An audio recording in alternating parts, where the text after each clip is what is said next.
The most dangerous time in retirement may be the first few months, when you suddenly have access to your savings, no regular paycheck, and everyone wants to know what you plan to do next.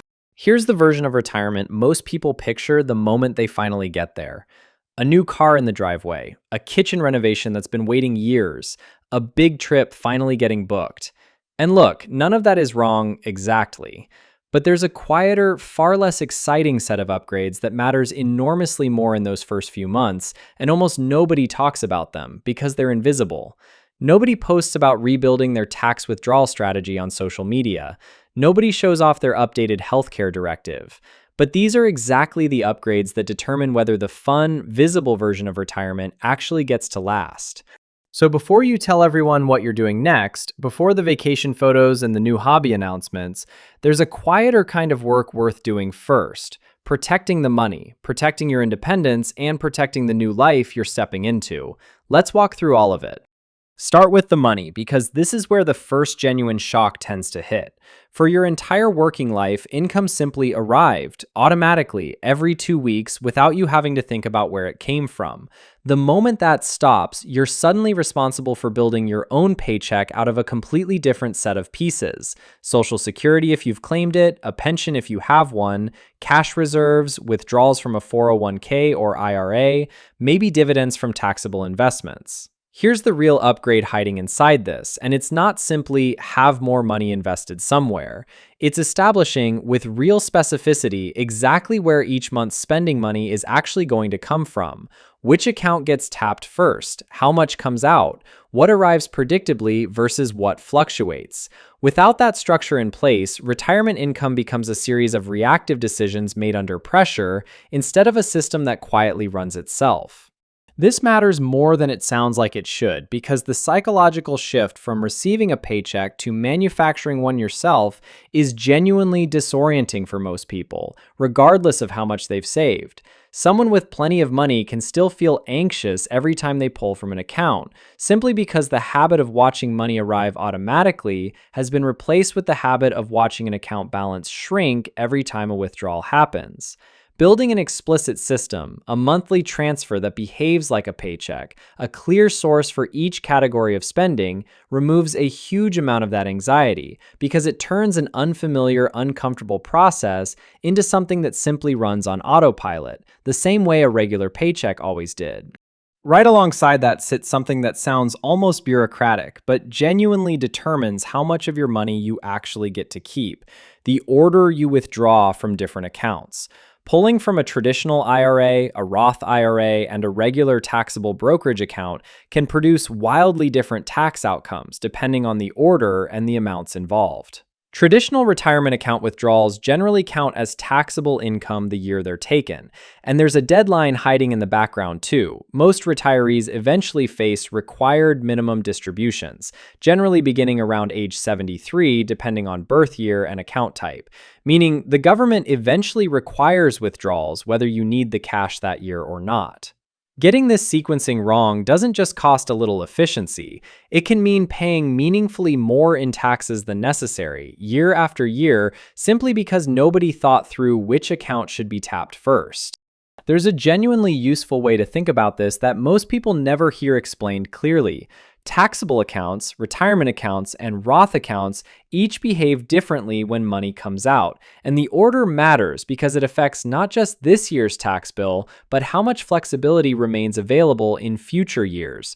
Draining a Roth account too early, for instance, might feel appealing because those withdrawals are typically tax-free, but it can leave a retiree with fewer tax-free options later, exactly when required distributions from traditional accounts are pushing more taxable income into the picture regardless. A thoughtful sequence, rather than simply pulling from whichever account feels easiest in the moment, can meaningfully stretch retirement savings further over the following decades. And then there's healthcare, which deserves far more attention than a quick "sign up for Medicare" sentence usually gives it.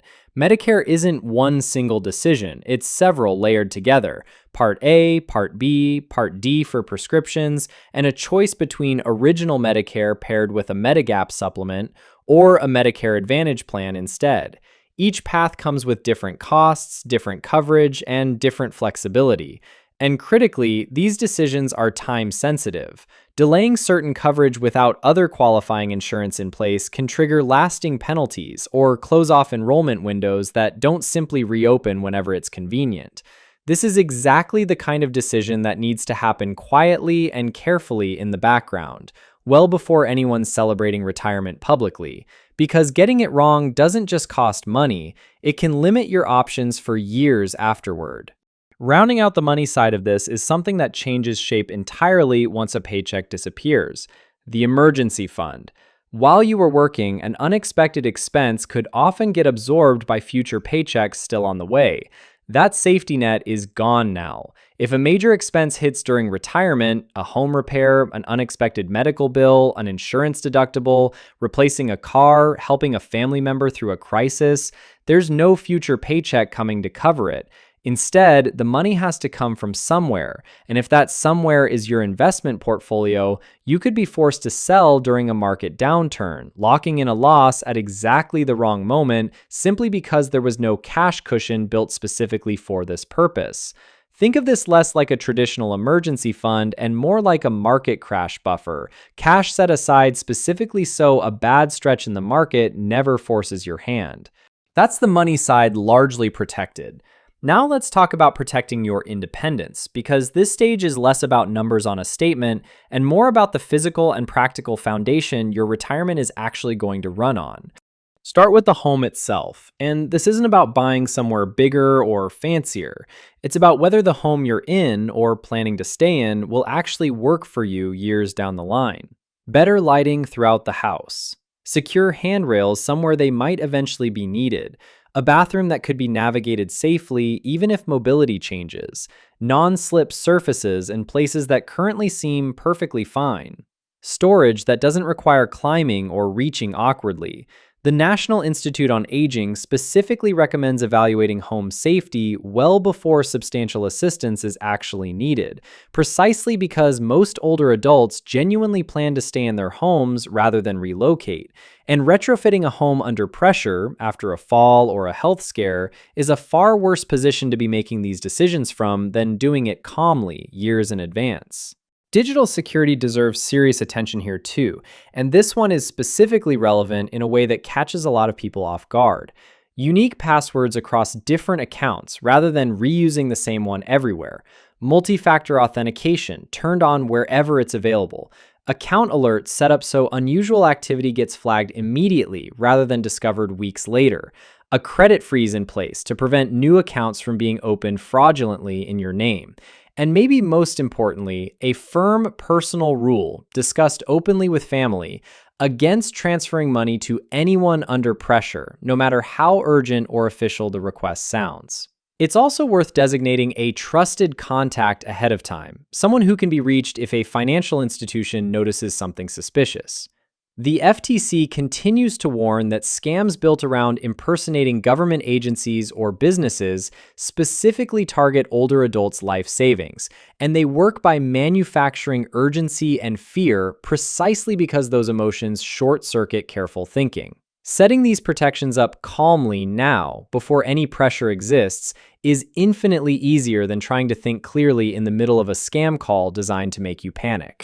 Insurance needs a genuine review at this stage too, not because everything needs replacing, but because the risks worth protecting against have shifted. Some coverage that made sense during your working years may no longer be necessary. Other protections, particularly around liability and long-term healthcare needs, may matter more now than they ever did before. Home, auto, umbrella, life, long-term care, all of it deserves a fresh look through the lens of the life you're actually living now, not the life you used to have. The goal isn't to insure everything you own out of habit. It's to insure the specific risks you're genuinely facing at this stage.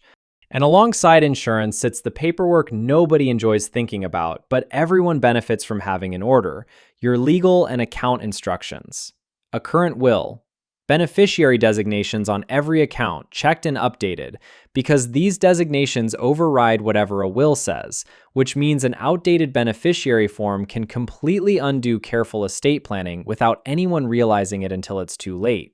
A financial power of attorney, so someone you trust can step in if you're ever unable to manage things yourself. A healthcare directive, spelling out your wishes clearly rather than leaving loved ones to guess during an already difficult moment. Trusted contacts on file, and clear instructions for how important accounts can actually be accessed if needed. The goal here is simple. Every document and every account should be telling the exact same story, rather than quietly contradicting each other in ways nobody notices until a crisis forces the issue. With the money protected and your independence reinforced, the final stage is protecting the new life you're actually stepping into. And this is where retirement stops being purely financial and starts becoming personal. Transportation is worth thinking through carefully here, and not in the direction most people assume. This isn't about immediately buying a retirement car. It's about asking a few honest questions instead. Can your current vehicle realistically stay reliable for the next several years without major expense? If there are two vehicles in the household, could one actually replace both, saving on insurance, maintenance, and payments? Is your home located reasonably close to healthcare and the everyday services you'll likely need more often as time goes on? And, however uncomfortable the question feels, what happens down the line if driving eventually becomes difficult? Approaching transportation this way turns it from a status purchase into a genuine long-term independence plan, one that holds up regardless of how your mobility or circumstances change over the coming years. And finally, the piece that's easy to overlook entirely because it doesn't show up on any financial statement: your calendar and your sense of identity. So many people spend years meticulously planning the financial side of retirement and never once plan what an ordinary Tuesday morning is actually going to look like once the structure of a job disappears completely. This is worth taking seriously because the structure that used to come from work, the people you saw regularly, the sense of purpose attached to producing something, the simple rhythm of having somewhere to be, all of that vanishes at once unless something deliberately replaces it. Exercise built into a routine rather than left to chance. Friendships maintained actively rather than assumed to continue on their own. Volunteering, hobbies, family routines, ongoing learning, projects that genuinely feel purposeful rather than just time-filling. Here's the reveal that deserves real attention. Retirement doesn't only fail because someone runs out of money. It can just as easily fail because someone loses the structure, the connection, and the sense of purpose that used to come built into their working life. And nobody warned them that piece needed a plan just as much as the finances did. So here's the real message underneath all 10 of these upgrades, and it runs directly against the version of retirement most content out there tends to promote. Most retirement advice encourages you to reward yourself immediately, celebrate the milestone, finally get the car, the kitchen, the trip you've been putting off for years. And there's nothing wrong with eventually enjoying those things, but the first genuine upgrade after retirement shouldn't be any of that. It should be the quiet, invisible system underneath everything else, the one that makes absolutely sure you get to remain retired, comfortably, securely, and on your own terms, rather than being forced back into difficult decisions a few years in because something foundational was never actually addressed. Notice that none of these 10 upgrades involve spending significantly more money. Reviewing your Medicare options doesn't cost anything beyond time and attention. Establishing a withdrawal order doesn't require new savings, just a smarter sequence for using what already exists. Setting up account alerts and a credit freeze takes an afternoon, not a budget. Even the home safety improvements and the emergency cash reserve are more about reallocating and organizing what's already there than about acquiring something new. That's really the heart of why this whole framing matters so much more than the obvious version of this topic. The upgrades that protect a retirement aren't expensive, they're just unglamorous, which is exactly why they get skipped in favor of the visible purchases everyone assumes retirement is supposed to start with. The visible rewards of retirement are the easy part. Almost anyone can enjoy a nice trip or a new car. The upgrades that actually protect that enjoyment for the next 20 or 30 years are the ones nobody sees, the ones that never make it into a celebratory post, and they're exactly the ones worth handling first, quietly, before you tell anyone what you're doing next. Think about the retiree who does this in the right order versus the retiree who doesn't a few years down the line. The one who quietly worked through healthcare, income, taxes, emergency cash, home safety, digital security, insurance, legal paperwork, transportation, and purpose before making a single celebratory announcement tends to look back and see a retirement that unfolded smoothly, even through the inevitable bumps along the way. The one who skipped straight to the visible rewards often ends up handling these same 10 things anyway, just later, under worse conditions, after a scare rather than before one. A Medicare enrollment penalty discovered years too late. A market downturn hitting right when cash was needed and none was set aside. A beneficiary form nobody thought to update, quietly undoing years of estate planning.